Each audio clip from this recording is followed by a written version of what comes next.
கவலை இந்த சபையில் உள்ள வந்திருக்கக்கூடிய அரசன் யார் என்ற விவரம் உனக்கு தெரியும்? எனக்கு தெரிந்த விளக்கம் என்னவென்றால் எலத்தூரை சேர்ந்த வெங்கடேசன் துணையாசிரியர் என்பதே விளக்கம். அது அங்க அப்படிதான் தெரியலங்க. இந்த 4 கம்பத்துக்குள்ள வந்தது நான் யாருன்னு உனக்கு தெரியுமா தான் கேட்டேன். என்ன வேஷம் போட்டு தெரியலங்க. நான் யாருக்கு பிறந்தேன்? இந்த சபையில் வந்திருக்கக்கூடிய என்னுடைய நாமதேவி என்ன என்று உனக்கு தெளிவாக சொன்னால் புரியும். அதானே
குந்தையம்மை தேவியருக்கும் பிறந்த ராஜாக்கள் எத்தனை பேர் தெரியுமா? எத்தனை பேருங்க?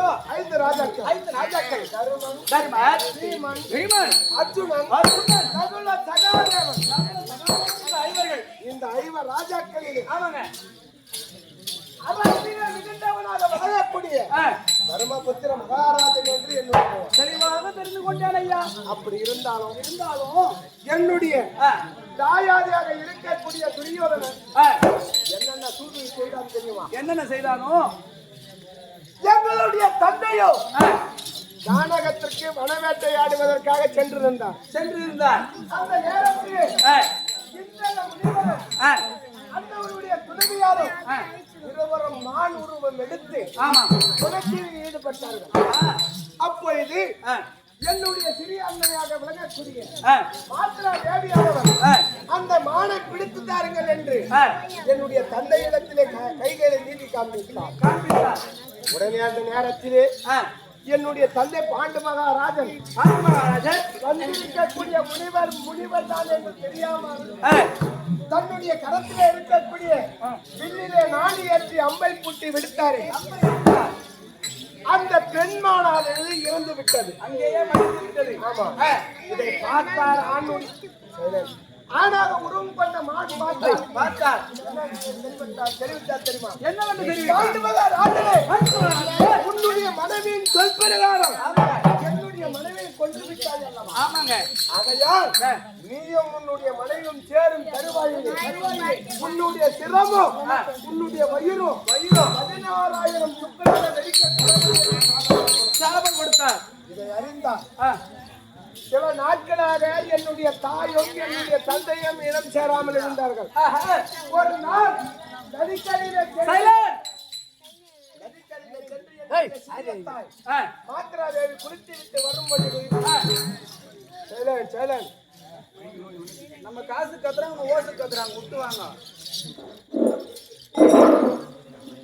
குளித்து விட்டு வரும்போது என்னுடைய தந்தையானவர் பாண்டு மகாராஜன் கண்டார். அடே நம்முடைய மனைவி இப்பேற்பட்ட அழகுடன் இருக்கிறார் என்று இருவரும் அந்த இடத்திலே வந்து கட்டி அணைத்தார்கள். உடனே இந்த முனிவர் கொடுத்த சாபம் என்னுடைய தந்தை மரணம் அடைந்து விட்டார். நாடகத்திலே 5 தனித்து வாழ்ந்து கொண்டிருந்தோம். இந்த பாரதத்தின் தலைவர் வேதவியாசர் கண்டார். அசுராபுரம் எங்களை 5 கொண்டு சென்றார். பாண்டவர்களே, உங்களுக்கு சேரக்கூடிய பாகம் அசுராபுரத்திலே இருக்கின்றது. நீங்கள் அங்கே சென்று உன்னுடைய பெரிய தந்தை உடனே வாழ்ந்து கொண்டு வருவீர்கள் என்று அசுராபுரத்திலே கொண்டு சேர்த்தாரு. இதை பார்த்தான் துரியோதனன். நமக்கு பங்காளி வந்து விட்டார் என்று பொறாமை கொண்டார். என்ன செய்தார்?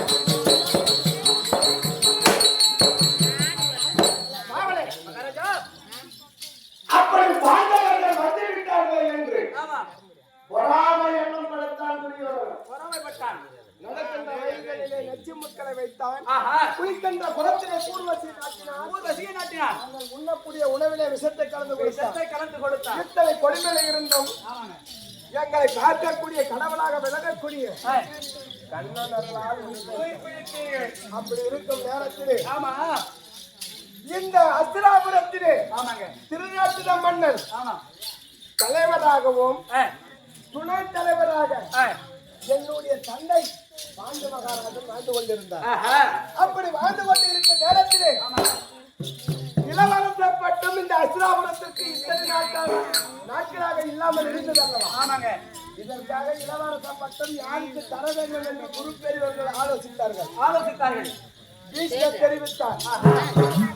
பாண்டு மகாராஜனுக்கு பிறந்த கருமையை அனைத்தும் தெரிந்தவர்.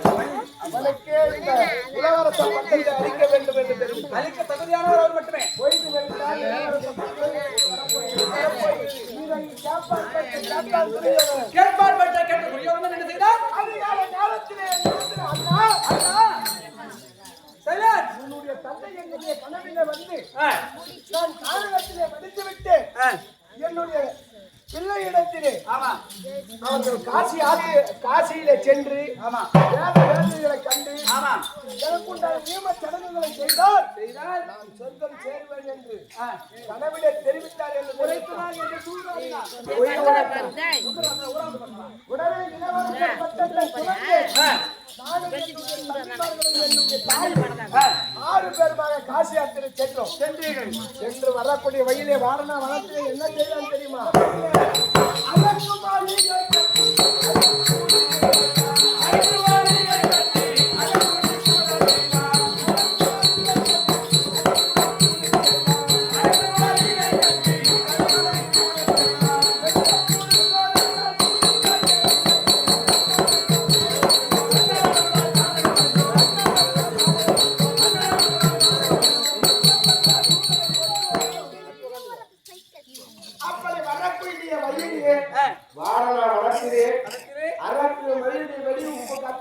சொல்லக்கூடிய அரக்கினால் மாளிகை அமைத்து குளத்தை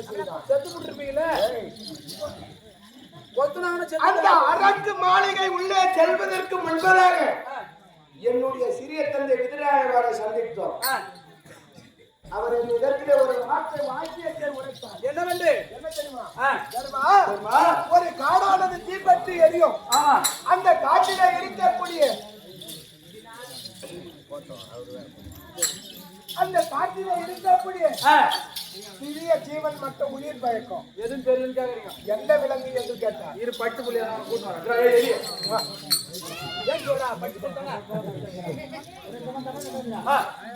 ஒரு காயை சுத்தி பத்தி எரியுது. நடுவு ஒரே ஒரு உயிர் மட்டும் மாட்டிக்குது. அது மட்டும் உயிர் பயமா? எப்படி என்ன சொல்லிக் கொடுக்க மகாராஜா? தண்டகரமா மகாராஜா எலி மகாராஜா எலியானது எப்படி தன்னுடைய பொந்திலே சென்று மறந்து விடுகிறதோ அத்தன்மை போல் பதுங்கி வாழ வேண்டும் என்று ஒரு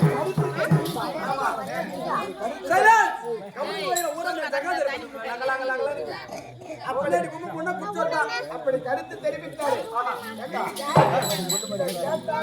தம்பி பீமன் உன்னிப்பு கொண்டார். அந்த துண்டை இடித்தார். அதன் வழியாக ஒரு சுரங்கம் தோன்றியது. அந்த சுரங்கத்தின் வழியாக என்னையும் என்னுடைய தம்பிமார்களையும் என்னுடைய தாயும் எடுத்துக்கொண்டு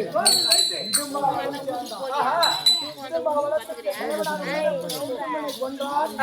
அவன் தந்தை மும்முனை கல்வி என்று சொல்லக்கூடிய கவன கல்வியை தந்தை பீமன் மனமுடித்தார்.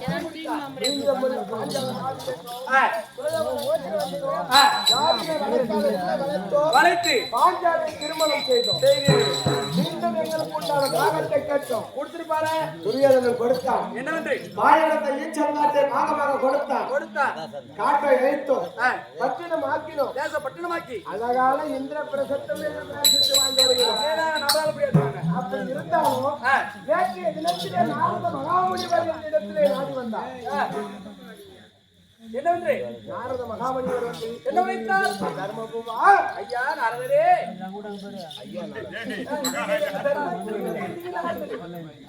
இல்லைங்க ஐயா தர்மபூமான்னு அவர் போட்டு மாதிரி 3 மணி ஞாபகம் வச்சுக்கலாம். அட, அப்படி இல்லைங்க, ஒரு எடுப்புக்கு புடிச்சு காமிச்சேன். ஐயா முனிவரே, ஆமா. எதற்காக இந்த எளியவனை தேடி வந்திருக்கிறீர்கள் என்று கேட்டேன். எலியனை தேடி வருகிறீங்க. எலியனடா, எளியவன். எலியவனை தேடி வருகிறீங்கன்னு கேட்டீங்க.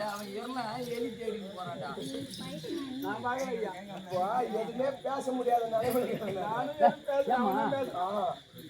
மணி 3 மணி ஆகட்டுமே. எனக்கு உடம்பு சரியில்லை. உடம்பு சரியில்லைன்னா கூட கைத்துல வீட்டுக்கு பட்டுவேன். பத்தா கூட கைத்துல வச்சுக்கால. கால வைக்காத. அப்படி இருந்தாலும் ஆ, என்ன தேடி வந்த காரணம் என்னவா என்று ஆ, முனிவர் பெருமானை கேட்டேன். கேட்டீர்கள். தர்மபூவா கரும்பூவா? கரும்பூவான்னு என்ன? அட, நான் எது பேசுனாலும் குத்தமா இருக்குது. தர்மபூவா, உன்னுடைய தந்தையா கந்தக முனிவர் கொடுத்த சாபத்தால் வானகத்திலே மறைத்து விட்டார். ஆகையா அவர் சொர்க்கம் சேராமல் வானகத்திலே வக்கல வச்சு அனுமதி கொண்டிருக்கிறார். அன்னவருக்கு உண்டான ராஜசூய வேள்வி செய்தால் ராஜசூய வேள்வி செய்வது என்னுடைய மனைவி அவன் இடத்திலே கருத்து பெற வேண்டும். நான் அழைத்ததாக அது சீக்கிரமாக திரௌபதி இவருக்கு